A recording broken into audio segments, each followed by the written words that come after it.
Ito na yung mga nauna. Tapos para ang mangyayari diyan is to make way para dun sa mga top leaves para lumaki. Ibang classification naman to. Ito naman binebenta per kilo naman. Ano ang high grade? Yung high grade, yun yung tinatawag nila yung batak. Yun na yung mga yun naman yung upper leaves na upper leaves. Pero yung upper leaves kasi, 'di ba ang kalito, hindi naman pare-pareho yung niya, yung size niya. Meron yung iba-ibang classification. Meron yung mga maliit, meron yung mga malalaki. Ngayon, itong namin, dati kumuha kami sa Villasis tsaka Santa Maria ng seeds para dito sa namin, production. Tapos ginawa namin, kumuha na kami ng sarili namin na na seeds. Tapos yun, trinay namin na magpunla. Pinapunla namin sa isang grower namin sa Barangay Kapulaan dito. Tapos nung nakita namin na parang iba-iba yung variety naman na lumabas, di ba? Pare-pareho yung Hindi pare-pareho yung yung lumabas na variety na So, meron yung mga although nung nakita namin nung una nung tinanim namin na parang puro wide, broad na leaves na na pare-pareho. Nung nag-replant kami, ang nangyari doon, parang iba-ibang variety naman yung lumabas. So, yun din, yung pinag-aaralan namin ngayon, Tito, is talagang yung focus ng yung tamang preparation, yung from the beginning. Although, meron pa rin talaga yung mga sites na trinay din namin mag-source out ng ibang seedlings na makikita mo naman na uniform naman, pare-pareho yung laki ng dahon niya. Pero ang naging namin dito, advantage namin this time is marami rin kaming mga expenses nung last na nagtanim kami na talagang naiwasan na namin ngayon. Kasi ang malaking expense talaga dito sa pagtatabako, di ba? Mention nyo, Tito, na karamihan ng mga tao parang ayaw na nilang magtanim ng tabako kasi very laborious. As in parang mas prefer na nilang magtanim ng mais kasi yung mais, magtatanim ka, tapos tanim, magpapatubig, mag-fertilize, ganyan. Tapos yung harvester na yung bahalang mag-harvest Tapos yung mga weeds sa paligid niya, pwede mo namang patayin ng herbicide. Unlike dito na meron naman, pwede ka namang gumamit ng herbicide, pero merong component dito na yung kailangan mo magtanggal ng mga grasses. Manual weeding talaga. Manual weeding talaga. And aside from yung manual weeding, yung pruning ng tabako throughout. So, para lumaki yung leaves, to make way for the leaves. Introduce natin si Bogs Peralta.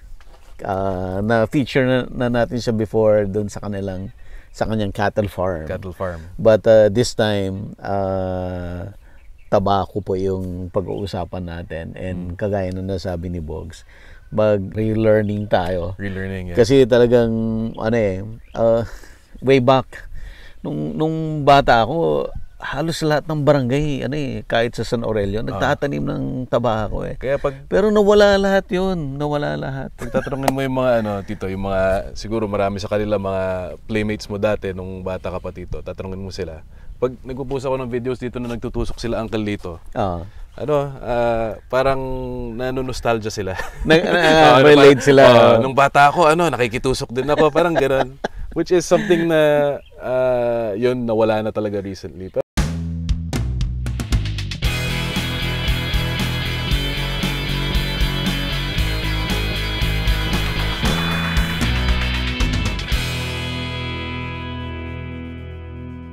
Available na po ang agribusiness merch sa Shopee. Ang link nasa description box.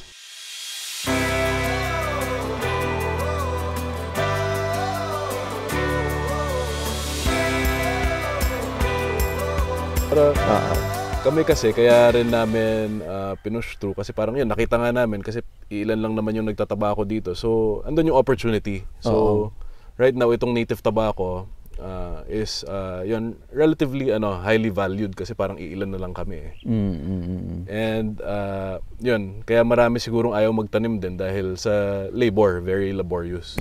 Talagang kailangan mo mag-hire ng maraming tao to be able to get from yung beginning to harvest. I guess isa-isahin natin, marami tayong pag-uusapan dito from cultural management. You mentioned na native pala. Native so, tobacco. Nagkaroon ba ng mga hybrid na tobacco before? Right now, ang pinopromote ng Universal Leaf of the Philippines Incorporated, alam ko is yung Burley. Okay. I think more of, ang ano niya is more of cigarette fillers talaga, yung focus nila. And yun din sa Ilocos, yun, maraming nagtatabako doon. More of, ang focus naman ata nila is more of Virginia tobacco. Okay. Same thing, puro cigarette fillers. Pero ito naman, ang nagiging cigarette fillers lang dito is yung lower leaves, yung mga tinatawag natin na palaspas or yung liso. Ito binibenta ng per Pati kilo. yung mga terms, alam mo na. Yung mga terms, ano, Napag-aralan mo na. yan, parang, actually, ano pa lang, second time pa lang namin talaga magtanim. So, Okay. yan, talagang meron talagang feedback na nakukuha rin kami pag nagpo-post na parang, dapat ganito. Kasi, marami rin talaga yung veterano na ano, 'di ba, Tito, na noong panahon na nagtatabako na nag-stop lang dahil nakita nila na mas mura siguro mag-maintain ng ng field of corn. So, 'yun, ito naman, itong native is more of chewing tobacco. Paano yan? Yung chewing tobacco na, 'yun yung tinatawag nila na yung mama, yung nganga, yan yung ano na ito yung ano, more of, kala ko nga nung una, ang market lang talaga is yung Highland. Pero I think, alam ko, marami sa Visayas tsaka Mindanao, di ba, Uncle, dito na ano, na nagtatanim. Marami na tanim ng tabako po, sir. Kasi nung tinanong namin, yung mga pinagbentahan namin, sinabi namin, saan nyo dadalhin tong ano? Akala namin, more of sa Highland, yung parang yung customers nila. Turns out, meron silang market din sa Mindanao. Hindi kami directly yung nagmo-market pa sa customer, more of nakafocus kami sa production side. Kasi more of yun, ang maganda rin kasi yung benefit din nito sa local government dito sa Balungaw. Yes. Kasi yung tobacco, pag nagplant ka ng per hectare, may certain allocation din yan for ano. Yan, mga developments din dito, like farm to market roads, health center. Because of the excise tax. Because of the excise tax. So malaki pong pakinabang nito sa sa Balungaw din. So and even for the farmers, no? Yes, free yung inputs lahat, no? Yung inputs 'yun. Merong support din na binibigay talaga sa mga farmers. Pero if you really want to be productive, talagang kailangan mo ring, kumbaga, mag-add ka rin ng mga yung sarili mo ring inputs. May binibigay din na per hectare para sa farmer. Dahil maganda talaga yung naging performance ni Uncle Lito lalo last year. Yun, malaki rin yung yung kinita per hectare in spite of yung mga napaggastusan na yan, yung makikita nyo yung dito, yung ng tabako for rain. Tapos itong area kung saan natin sinasabi yung tabako, and also yung engine, yung mga makina, kasama rin yan. In spite of yung investments na yon, yung capital expenses na yon, kumita pa rin itong site natin. So, right now, we expect it to be more profitable kasi marami na tayong ma-avoid din ng mga mistakes. Mistakes, expenses. Tapos, nakita din namin na itong area yung pinaka-productive na area namin. So, pinipili din namin yung area kasi may mga areas na nagtanim kami, pero ang naging problema naman namin doon is yung kapitbahay naman namin dahil nakita niya na mataas yung price ng ng palay ngayon. Magpapalay ako ngayon. So, ang nangyayari pag nagpapatubig siya, yung ibang tabako namin nalalasing. So yun po yung talaga i-consider din yung what do you mean nalalasing? Nasosobrahan ng sa tubig. Kasi pag magpapatubig ka, kailangan talaga yung controlled Kaya si Uncle Lito pag hindi talaga siya umaalis, talaga nakatutok siya. So normally pag mais, pag kunwari dadating ako dito, Uncle Lito, parang tatanungin ko kung anong kailangan niya. Pupunta siya kasi parang kahit iwanan niya yan, okay lang. Pero yung tabako talagang dapat i-monitor niya yung flow ng tubig. Kasi pag nasobrahan, malalasing yung tabako. Mas mahirap, Kuya Lito, magtabako talaga? Mas mahirap po. Mahirap talaga? Okay. Kasi yung tabako po, sir, hindi dapat iwanan po yan pag nagpapatubig. Talagang nakabantay ka po talaga po doon. Hindi katulad sa mais na pag... Hayaan mo lang. Kahit mag-overflow. Sir. Itong si Uncle Lito, Freliana, siya yung kumbaga sa mga growers. Tignan natin this year, pero last year kasi siya rin yung top notcher sa mga growers natin. Ikaw pinakamaganda. Pero dati ka na talagang nagtatanim. Opo, sir. O tumigil ka rin dati? Opo, sir. Tumigil rin? Opo, sir. Tumigil din po ng kwan po dito. Puro mais na po kasi. Syngenta, gano'n, at saka yung mga pioneer ang itinatanim po dito. Yun na yan. Hindi lang tabako yung ni Uncle Lito, expertise niya yan. Meron din siyang, yan, after nito ang plano namin, magtatanim naman kami ng corn for silage. Okay. Pero yung mga areas na nakita namin na medyo mahina, ang plan namin dyan is mag-green manuring kami, magmumunggo. Para in preparation for rice planting season, at least condition na yung soil. Ilang hectares, Bogs, yung tobacco plantation? Itong area na sinusupervise ni Uncle Lito, total of nasa 2.5 hectares. Okay. Pero overall, ang tinaniman namin ng tobacco this year is nasa 7 hectares. Okay. Scattered sa iba't ibang barangay. Doon kami, ayun, parang inano din namin, spread out din namin yan para yung mga ibang barangays din. Pag nagkaroon din ng, ng excise, talagang may kinabang din sila sa opportunity na yun. Anong sabi ng mga taga Balongaw? Anong ginagawa nyo? Ba't nagtatanim kayo ng tabako? Well, yun naman, sabi naman, alam naman din nila na na meron namang kita sa pagtatanim ng tabako, pero ang diyan is medyo hesitant din dahil medyo compared sa corn, compared sa rice, malaki rin kasi yung investment, yung initial na capital investment. So, ayun, talagang din, kumbaga yun yung sinasabi ko dito na na-appreciate din nila kasi maraming developments dito dahil din sa pagtatanim ng tabako. Nag-improve yung roads. I'm sure nung naalala nyo, Tito, nung bata kayo, puro rough road pa yung di ba? Sa PSN na sabi ko kanina, yung papunta tayo dito, itong mga kalsada na to dati, puro alikabok to eh. Puro alikabok. Tapos makikita mo ngayon, halos ang Balongaw ngayon, halos wala nang rough road, di ba? Naka-semento na lahat. Hanggang doon sa Mount Balongaw, doon sa bundok, makikita mo na talagang sementado na talaga lahat. So, ayun, kahit 90s kid ako yun, naabutan ko rin yung part na maraming rough road din. Meron pa. Nalala ko, bibisita kami sa lolo ko sa kabilang barangay. Sa San Andres. Abutin din kami ng hours, parang, hindi naman siguro, parang abutin din siguro ng 20-30 minutes, which now na-shorten na to 10 minutes, ganyan. Dati, nung araw, nung way back nung high school ako, hindi ka makadiretso ng sasakyan doon sa Mount Balongaw. Yung, di ba yung asan yung zipline? Yes. Before ka umakyat nung na yan, nung hill na yon, hanggang doon lang. Kasi hindi kaya na sasakyan umakyat. Yun nga dati. Tapos naalala ko talagang sobrang tagal. Para kang bumiyahe from here to to Urdaneta. Paano ka, Bogs, paano mo inumpisahan na unti-unti yung pagtatanim ng tabako? Well, noong una kasi parang may mga growers din si papa ko na yan pinagtabako niya rin. Tapos parang yun, nakita niya yung opportunity na yan, pwede naman siya maging productive. Pero yun, sabi niya sa akin na parang why not try na magtanim ka rin ng tabako. Kasi pag ginawa mo naman ng tama, magiging profitable naman siya. Pero pag pinabayaan mo rin naman siya, yan, hindi rin talaga siya magiging profitable. So, yan, nung una ako nagtanim, ang naging struggle doon syempre is ang dami nagsabi doon na tignan mo mabuti yung grower kasi sa totoo lang yan, yung si Uncle Lito na partner grower ko, talagang makikita mo na he does a lot of yung hard work. Ang sinasabi nila, kasi dahil mechanized na yung sa mais, relatively mechanized na rin yung sa palay, sabi nila, pag magtatanim ka ng tabako ngayon, black lahat ng buhok mo. Pero pag natapos ka na sa pagtatanim ng tabako at the end of the season, puti na lahat. Tapos para kang nag-age ng 10 years. Pero si Uncle Lito, okay pa naman. Hindi naman.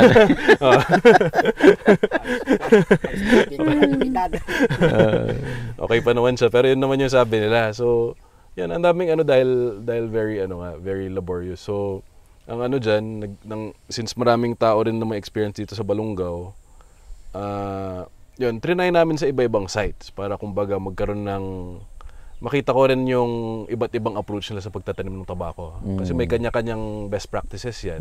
Sila. Na parang babalik sa, kumbaga, sa ano pa nila, tatay nila, sa lolo nila.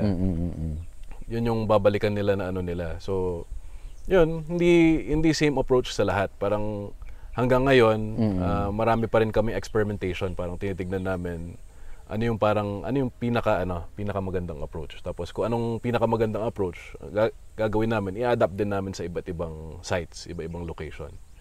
Kasi hindi rin naman pare-pareho yan eh. May areas talaga na hindi magpa-perform siguro dahil sa soil condition siguro, dahil din sa yun, one thing to consider also is yung nabanggit ko nga kanina, yung neighbors. Di ba yung neighbors? Pag nagtanim biglang nag-decide yan na magtanim ng palay, yun, medyo kakabahan ka na kasi hindi mo na makokontrol yung tubig na papasok sa site.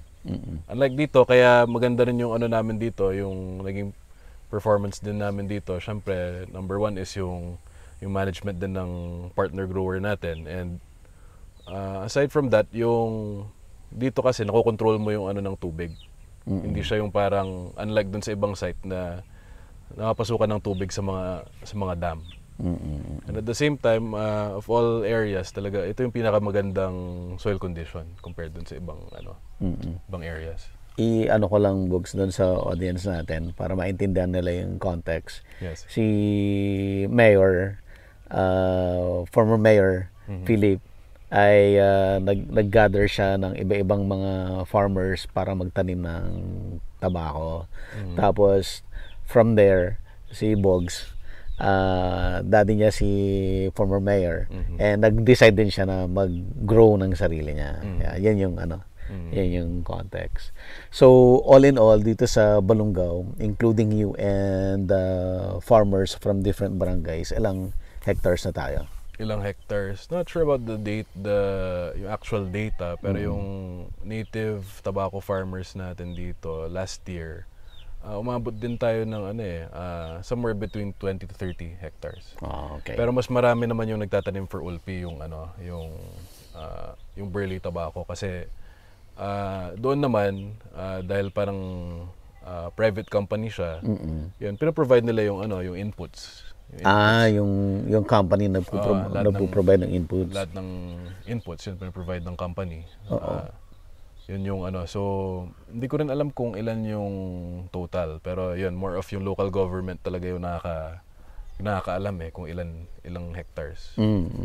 Pero siguro later on si former mayor yung siguro dito pag nakausap niyo yun, siya yung may kabisado nun yung data.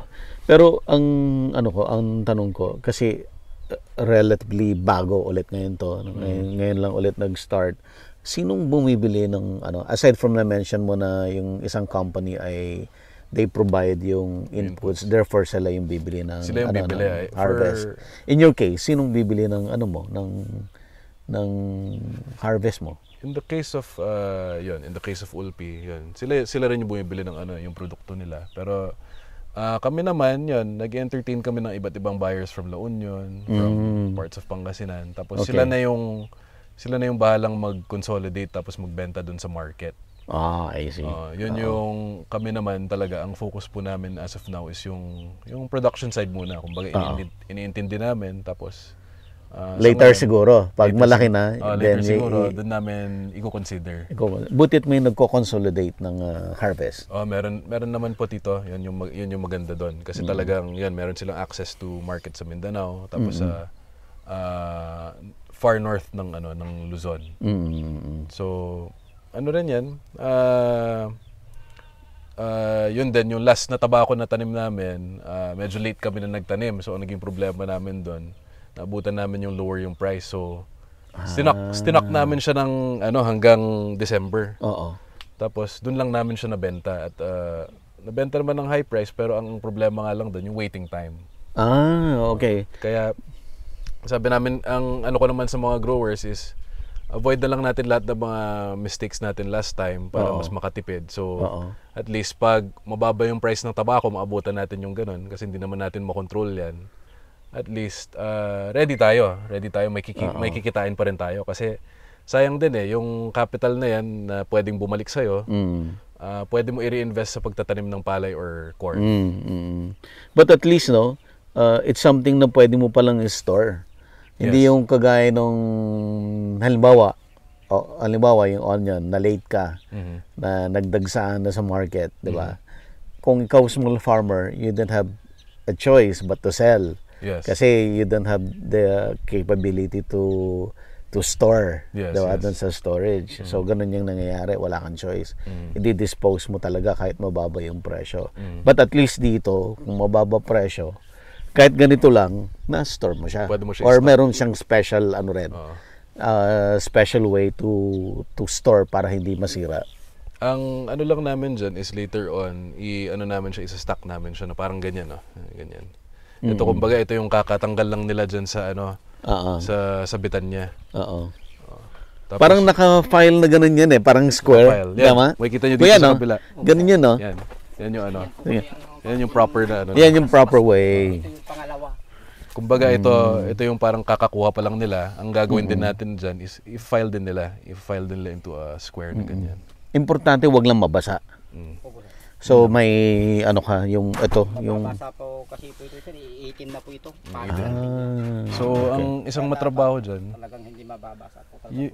yung pag ano, uncle dito, pag yung tag-ulan, gaano kadalas ka mag ano ulit, Kada isang linggo po, sir. Kada isang pitong linggo. araw. Oh. Kwan po, sir. Iano namin ng ganun po, sir. mm, Dito sa kabila. kailangan, Hindi tuloy-tuloy na ifa-file mo yan. Hindi po pwede. kailangan mo siyang, ang mangyayari dyan, ililipat mo ulit. po rito. Tapos Katulad mag-ano ka po ulit. Yan, mga 10 araw po yan po, sir. Ililipat mo na naman. Ang trabaho talaga. Opo, sir. Masisira po kasi dun sa kwan, sa gitna. Oh. Magid May kasi. Kaya mainit. ganun. Oh, I see. Oo, nagpo-produce siya ng sarili niyang heat. Ano po niya. Mm. Magbabasa yon ng sarili niya. Pag nangyayari yun, pag nasobrahan naman yun, pag nangitim na, yun, babaratin na ng buyer yun. Kaya, So, yun yung isang matrabaho rin. Kaya rin siguro ayaw din ng mga ibang tao na magtabako kasi yun oo. yung pag-store din. Tapos since kami, hindi nga kami, kung binenta namin at a low price upon harvest, siguro hindi kami kikita nun. Yeah. Pero talagang yung time to get from now na hina-harvest namin to December, sobrang tagal na waiting time niyan. Imagine, dadaan ka pa sa rainy season na kailangan si uncle dito nagpa-flip-flip ng tabako. Yeah, oo. Yun yung matrabaho na part din, na isa.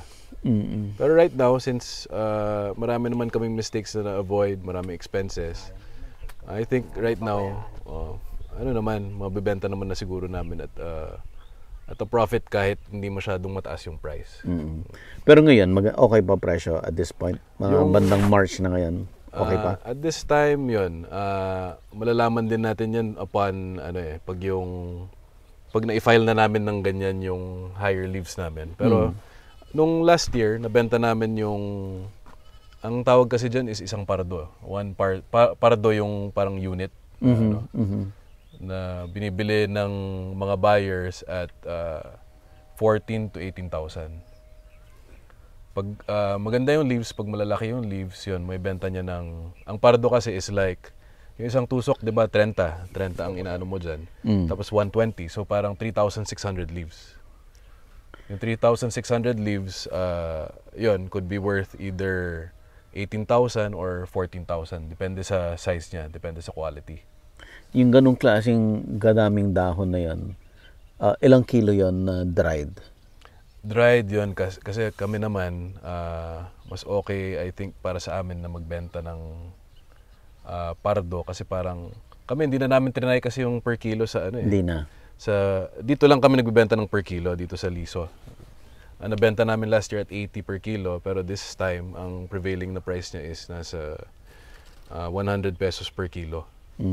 Pero yung leaves naman, more of, ang focus namin right now is yung classification ng leaves. Okay. Tamang classification. Tapos kada category, meron niyang merong price. May price yan na.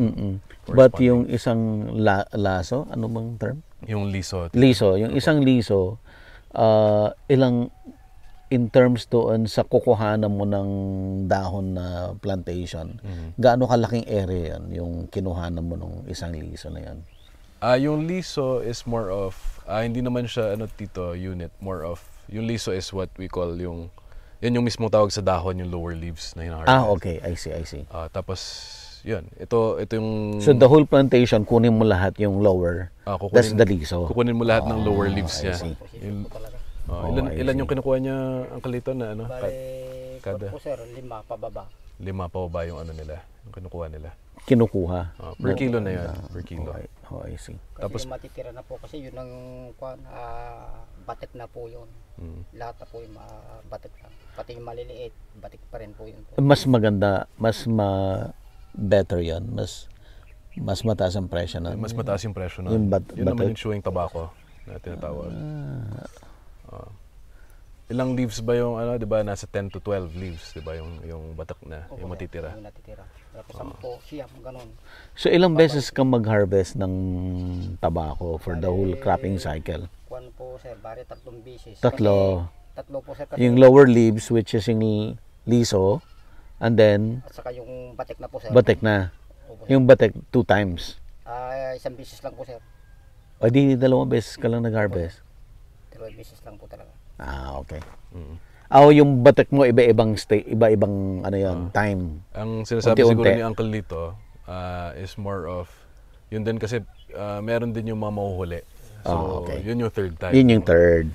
Parang dulong-dulo na lang yan.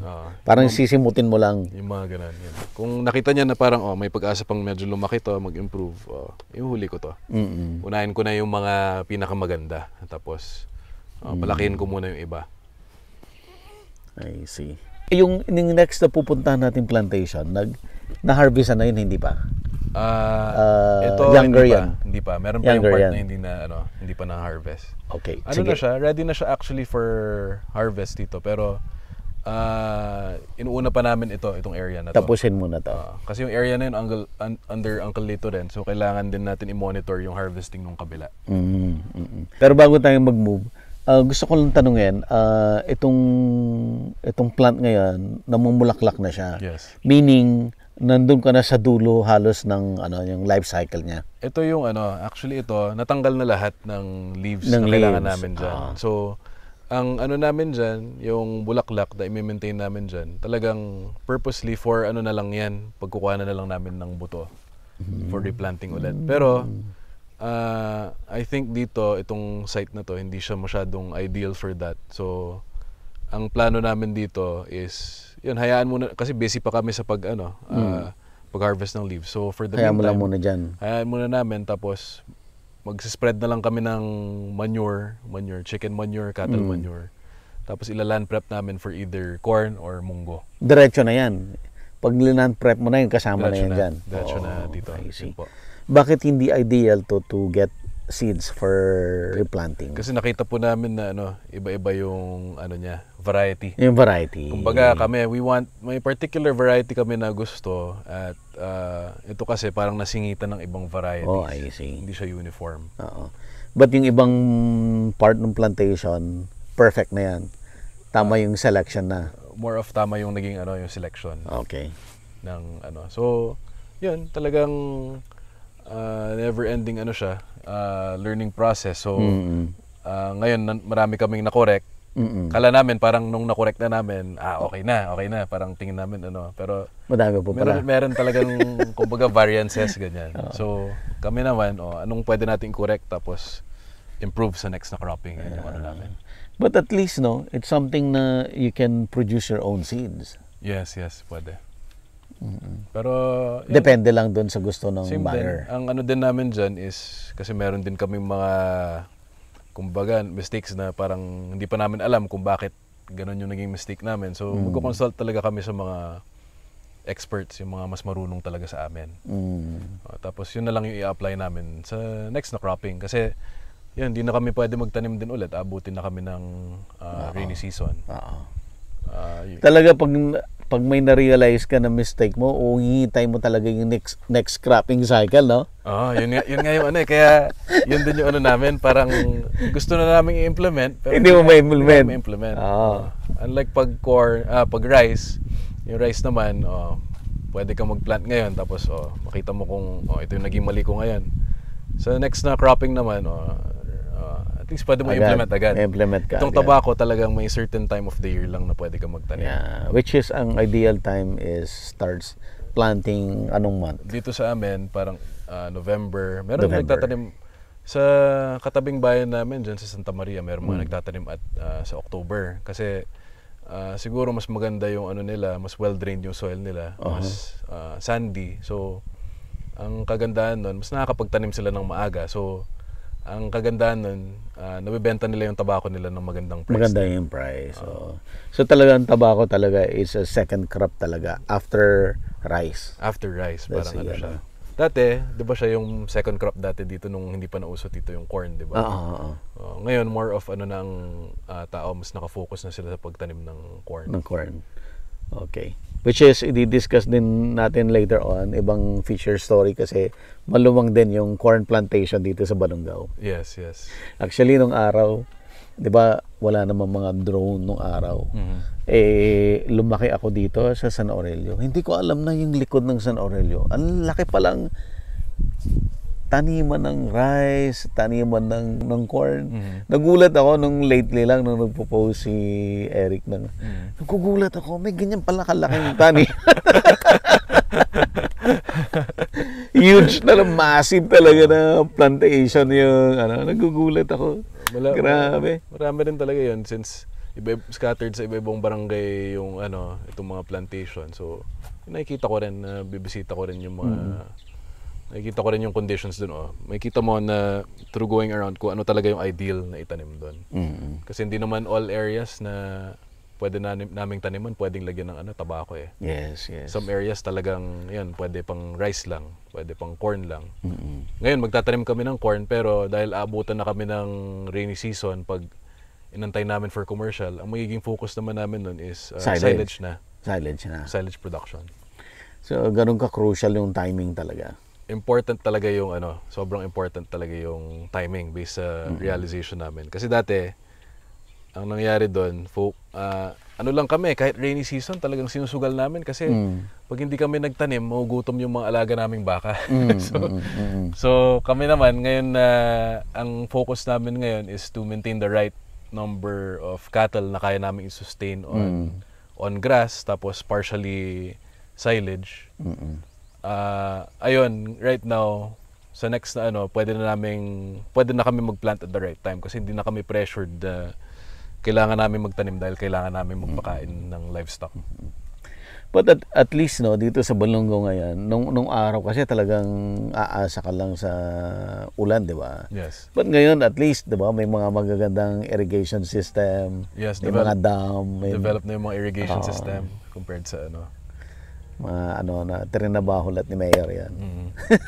Ito kaya yung tabako talagang selective na barangays lang kasi ibang barangay talaga dahil maganda na yung irrigation system niya, ang pwede mo lang itanim doon rice. Puro rice na yan. Sometimes corn, pero may mga barangay talaga na kahit dry season, hirap ka magtanim din ng corn kasi talagang napapasukan na siya ng tubig. Ng tubig. Which I think is good kasi yun yung ina-address din natin na problem yung Department of Agriculture, 'di ba, yung food security din na we want to be less reliant on other countries para ipakainin yung mga tao natin. So I think yun yung talagang important. Yung important is to parang pag sa Mount Balongaw, maraming nilagay doon na small water impounding projects. Yun allows you to harvest yung mga rainwater sa mga encatchment areas na pakikinabangan ng mga farmers sa lower lands. Okay. Maraming from Balongaw na, let's say, lumabas ang Balongaw, nasa Manila, or nasa ibang lugar, or nasa ibang country, na pag normally kasi minsan yung mga traditional thinking, ang tinitingnan lang nila na development ay yung mga may nakikita sila na mga basketball courts, mga ganyan. Yes. Ganyan yung mga nakikita nila, yung mga traditional na nakikita. But ako myself nung nag-start ako mag-feature ng mga projects dito sa Balongaw, nagugulat ako na ganun pala kadami yung changes na and ordinary people from Balongaw hindi nila na-realize yun kasi nakakagulat lang na ganun pala kadami yung mga nagawang projects dito. Maganda for yun, syempre maganda rin na meron yung mga basketball courts, ganyan. Yung makikita mo talaga na developments na, kumbaga, kasi parang ang hanap ng mga tao ngayon talaga is, lalo sa age of social media, is yung medyo Instagrammable, ganyan. Pero more of ang naging ano din, isang focus din kasi ng current administration ngayon dito sa local government is yung mga bagay na talagang mapapakinabangan agad ng mga yung mga kababayan natin na talagang yung pinaka, kumbaga, yung nangangailangan talaga. Like yung syempre yung developments ng irrigation. So dati naalala ko nung time din ng na-mention sa akin ni Papa, time ng lolo namin. One cropping ka lang, talagang rainy season One lang. cropping lang talaga. One cropping. Totoo yan. Tapos the rest of the time, na lang yan, parang pastulan na lang ng mga baka yan. Pero right now, dahil develop na yung mga irrigation systems, ayun, pwede na magtanim ng second crop. And at the same time, yun, meron na rin mga farm-to-market roads na develop. So, talagang mas na rin, less, mas maganda na sa logistics para sa farmer. Dahil develop na yung mga kalsada dito. Okay, puntahan natin yung, siguro discuss muna natin itong drying before tayo pumunta doon. Or ano ba yung tamang proseso? Okay. From the muna, yung bagong harvest? Bagong harvest. Bago dito? Or tignan, may nag-harvest ba ngayon ang kalito ngayon? Wala pa po sir, dito sila mag-harvest po sir. Mamaya na yan, basta sige. free-flowing naman yung format. Ilang hectares yung corn mo? Yung sarili mo yan na corn, yung pang LGU? Yung corn, yung natataniman namin, yun, yung LGU, wala pa silang sariling plantation. Pero later on, okay. I think plan din nila is mag-acquire din ng area na pagtataniman ng corn para sa mga kalabaw nila. Kasi magkakaroon din sila ng gatasang kalabaw eh. So yung mga maluwang na corn, private yan? Yung mga maluluwang dito, yan, maraming mga dito, farmers dito na may mga private initiatives tulad ng yun, na ina-assist ng ng iba't ibang seed companies. I see. Parang yun, makikita nyo looking around, pag titignan nyo dyan, itong katabi natin is into yan, yung seed production for a corn company. Yun yung isang kasabay din ng tabako. Yeah. And maraming farmers na may gusto rin yan kasi yung seed production yung pinaprovide din nila yung mga lahat ng inputs. Yung kasi kaya maraming seed production sa area na to kasi ito yung type 1 climate. Yung from Ilocos yung to Pangasinan to Zambales, yung define yung rainy season at saka summer. So pag summertime, that's the best time na mag-produce ng mga crops kasi hindi nasisira ng ulan. Tama. Kaya perfect yung mga seed production dito sa area. At marami palang nag-seed production sa Balungaw. Hindi ko rin yan alam dati. Daming Kasi yun, ang maganda rin dyan is maganda rin para sa farmer kasi hindi na rin siya maglalabas ng sarili niya, ng sariling cash. Ang na lang niya dyan, ang contribution na lang niya dyan is more of management. Management, labor niya. Pero kahit kami naman, based sa experience namin, yung mga, kasi nag-try din kami, nag-attempt din kami, talagang mas maganda rin na aside from yung ibibigay sa'yo ng company, mas maganda mag-add ka pa rin. Para makuha mo talaga yung, ma-maximize mo yung ma-maximize mo talaga yung potential. Okay, so titingnan po natin dito, nagtutusok sila. Ito yung first step na gagawin after ma-harvest yung leaves ng tabako. Yes. Available na po ang Agribusiness merch sa Shopee. Ang link nasa description box. Agribusiness, how it works. Instruct, inspire, succeed.